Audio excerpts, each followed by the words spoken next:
Laura Tarver from e-projectmanagers.com, here with another video tutorial. In today's session, we're going to take a look at the chair log.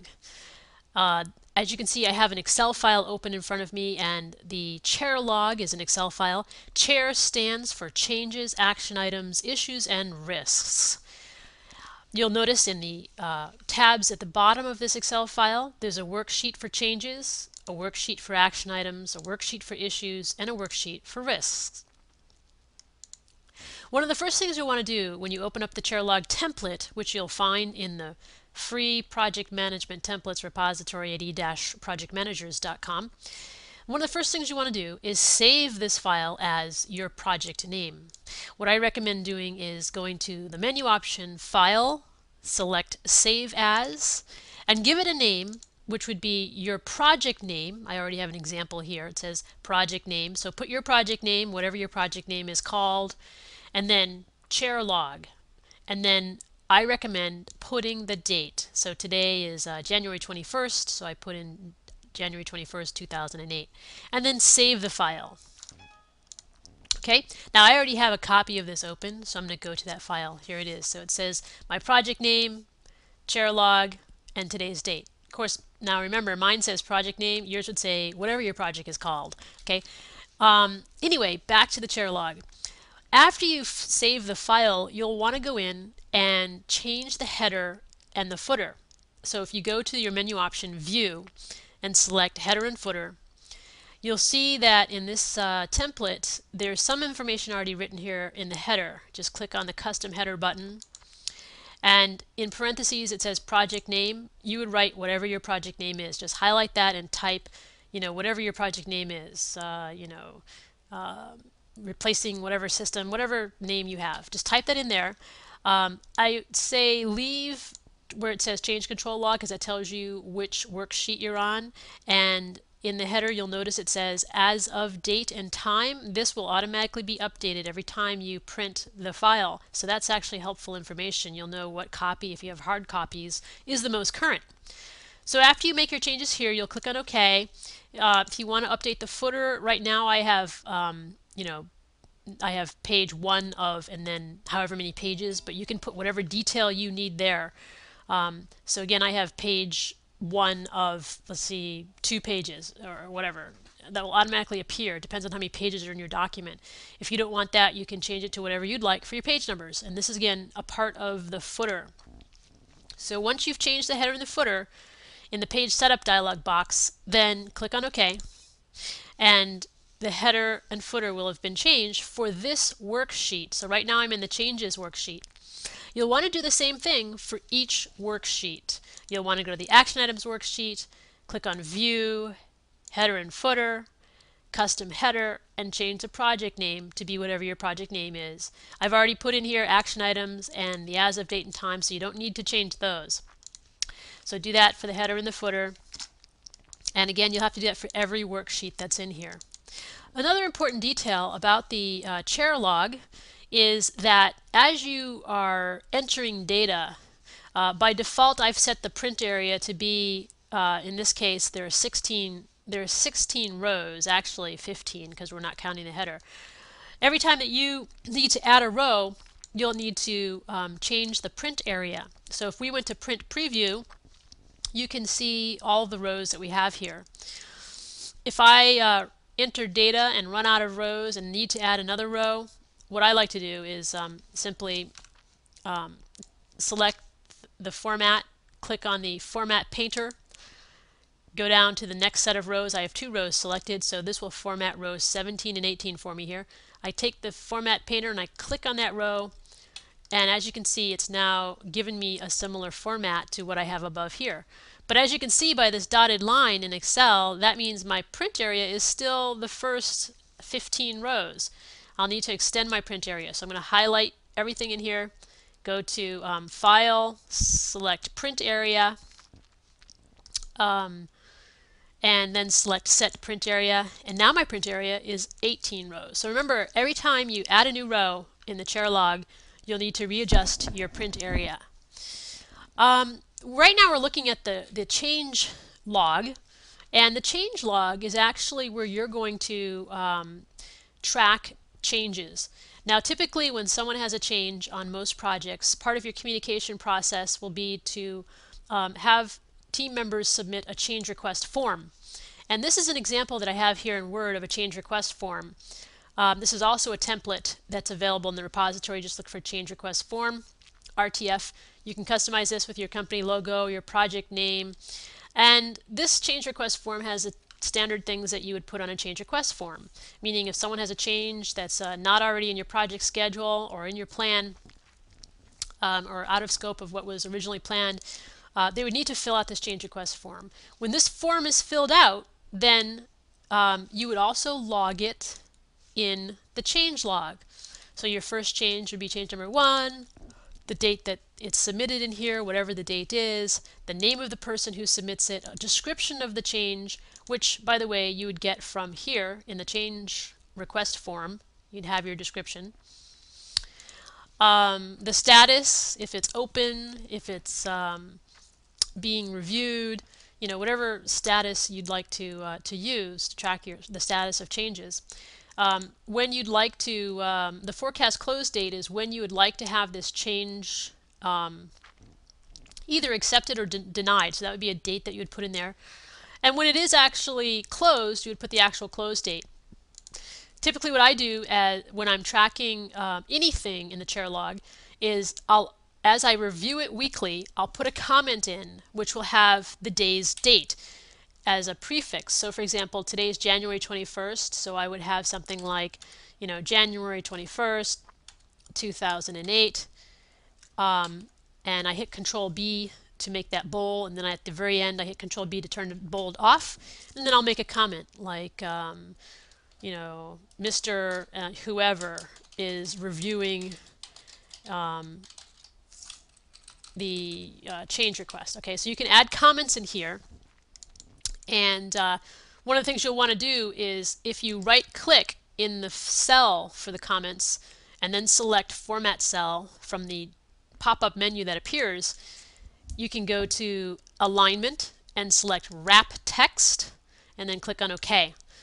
And then another thing you want to do is make sure everything is left justified. So, oh, I see. I have this underscore in here, so that's why that appears over a little bit to the right.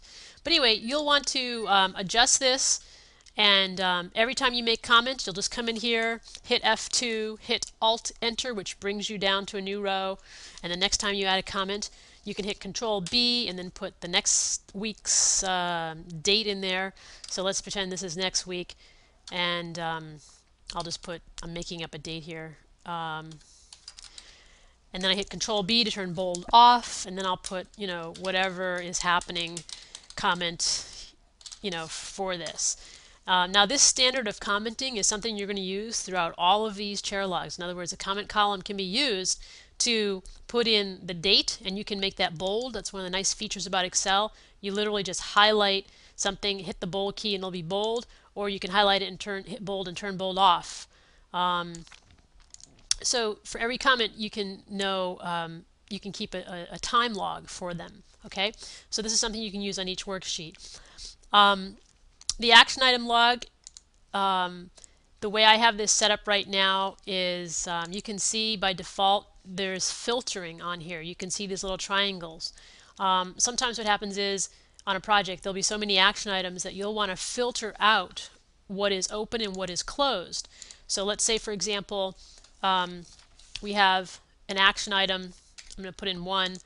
I'm just going to make up I'm going to put in today's date, 2008, submitted by Dora, priority high. Description, I'm just going to type in garbage here for now, but I think you'll get the idea. Owner, who this action item is assigned to, let's just say it's assigned to Bob. And when we expect Bob to have this action item complete, let's say we want him to have it done by, today's Monday the 21st, so let's say Wednesday the 23rd. So January 23rd, whoops, 23rd, 2008. And again, you can put in whatever comments here, and the status in this case would be open. So I typed open. Now, eventually, when you have multiple action items in your action item log, and let's say one of them is closed, rather than keeping all the closed items in here, you can filter out what is closed. Typically what I do is when something is closed, I'll put in what the close date is, and of course we have comments like I just showed you how to do in the previous change log. But another thing I'll do, which I think makes it visually easier for people to follow, is I'll literally highlight the row and make the background a light gray. Then I go to the filter drop-down and I select custom. So under status I select custom, and I'll say I want to see everything that does not equal closed. Okay, and because this is set, you see the arrow here is now blue, and this is filtering out anything that's not open. So that's why the filtering is on. Once you begin to add a lot of action items in your action item log, or issues, or even risks and changes, for those things that are closed, it's just easier to filter them out. How you turn filtering on and off is you go to Data, and under Data in Excel you select Filter, and I have Auto Filter on. You just check that. I just checked it and it went off because I already had it on. So you go to Filter, check Auto Filter. Oops, you have to select your row. Data, Filter, Auto Filter, and it turns the filter feature on. The issues log, very similar. If you have an issue, you prioritize it. You might want to, again, you have a status when an issue is open, or you might want to sort them by priority. There are different ways to handle that, but the issue log is where you're tracking your issues. And the risk log here is where you're tracking risk. In the risk management template, I'm going to go into more detail about how to work with this. But basically with the risk log, after you've performed your risk analysis will provide you with output that you fill this in with. Just as we had a change request form for filling out the change log, there's actually a whole risk analysis process that we'll get into later. And the output from that would be logged in here. You would have your risk number, when it's logged, who owns the risk, a description of the risk, what triggers the risk, the expected date that risk would be triggered, probability. The probability is whether or not it's a long shot, whether it's probable or not, whether it's probable but not likely, whether it's 50-50 chance of happening, whether it's pretty likely, a good chance that it will occur, or if it's a sure thing. Probability has a scale. And when you roll over this title in the chair log, a little window will pop up that shows you the comment that I've already put in there for probability. So this detail again is something that you would is an output from the risk analysis. The same for impact. Impact shows how this risk will impact your project. And there's a scale here from 1 to 5. 1 means you can fix it on the fly. 2 means you can fix it with unscheduled effort but won't affect the project schedule. Let me just scoot over here a little bit. 3, you're going to stop and take a look and it could impact the project schedule, but you think you have enough time to catch up. Ranking of 4 is a significant amount of additional resources and or time would be needed, and milestone dates may be affected, but this doesn't impact the critical path, meaning the expected project end date. And 5 is affects the critical path, project end date changes. So you would see that and you would know how important this particular risk is based on the impact level. The column J here, the risk level, is automatically calculated. You can change these numbers. You can see when you click on the yellow 0, it says sum of G2 times I2. It's taking G2 and multiplying it by I2. You'll see that number here. And that'll give you an assessment visually of the number of significant risks that you have on the project. In this log, you'll also include your mitigation strategy. And your mitigation strategy, of course, in many cases is also something that you'll put in your project schedule because there's some specific activity that you would be engaged in to prevent this risk from occurring. And then you have your status. So this is the risk log. And again, we'll go more into detail about this log when we go through the risk analysis process. There's a template for that as well. So anyway, the chair log. Again, chair stands for changes, action items, issues, and risks. I recommend you rename the template by the project name. Keep chair log in there. I typically weekly will update the name of the file with a new date and save this whole file in some project repository.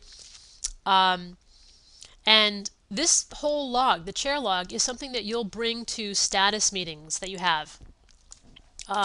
Depending on if who you're working with. One of the things I'll do is I'll have in my chair log, I sometimes add a column for the stakeholders. Like I'll make a category for whether it's a business change or a technical change or a business issue or a technical issue, and then I'll filter it for business issues or technical issues so that when I'm in a status meeting with business people, they'll only see the business issues or risk or action items. And the same for technical. I'll filter it so they only see those. But you can have one log that you use for everything on your project. I find this very easy to use. I know there are a lot of products out there that also give you the ability to track issues and action items. You might find a way to be able to feed information from that into this, so you can just bring this one file or email this one file to your project stakeholders when you send out your status report each month. But that's pretty much it in terms of an introduction to how to work with the chair log. If you have any questions, don't hesitate to contact me. Thank you for your time. Have an excellent day.